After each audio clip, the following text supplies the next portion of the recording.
রমাদান যেমনি ভাবে আমাদেরকে আশাবাদী করে তোলে সম্মানিত দিনী ভাই এবং বোনেরা, এট দ্য সেম টাইম রমাদান কিন্তু আমাদের জন্য অনেক সতর্কতামূলক বাণী উপস্থাপন করে। মানে এটা যেমনি the month of hope, at the same time it is the month of warning. দুইটাই আছে আর কি, চেক এন্ড ব্যালেন্স। এটা যেমনি হোপ জায়গায়, আবার ওয়ার্নিং ও আছে। সহিহ বুখারীর বর্ণনা, রাসূল সাল্লাল্লাহু আলাইহি ওয়াসাল্লাম বলেন, মান লাম ইয়াদা কাওলা যুরি ওয়াল আমালা বিহি ফালাইসা লিল্লাহি হাজাতুন আন ইয়াদা তাআমাহু ওয়া শারাবাহু। রোজা রেখে যে ব্যক্তি মিথ্যা কথা, মিথ্যা কাজ মানে পাপ কাজ, অন্যায় কাজ ছাড়তে পারলো না, তার না খেয়ে থাকা, না পান করে থাকাতে আল্লাহর কিছু যায় আসে না।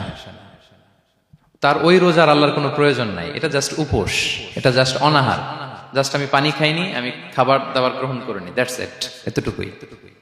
এতে আল্লাহর কিছু যায় আসে না। এটার কোনো সিগনিফিকেন্স আল্লাহ তাআলার কাছে নাই যে রোজাও রাখলো আবার মিথ্যাও বলে, রোজাও রাখলো আবার গীবত করতেছে, রোজাও রাখে অন্যের জন্য অকল্যাণ কামনা করে, রোজাও রাখে খারাপ কাজ করতেছে, নিষিদ্ধ কাজগুলো করতেছে। তাহলে এই রোজা রাখা না রাখার সময় এই রোজায় কোনো ফায়দা নাই। একটা ওয়ার্নিং পাওয়া গেছে না এখানে, যে ওয়ার্নিং, রোজা রেখে সাবধান, কোনো পাপ কাজের সাথে জড়ানো।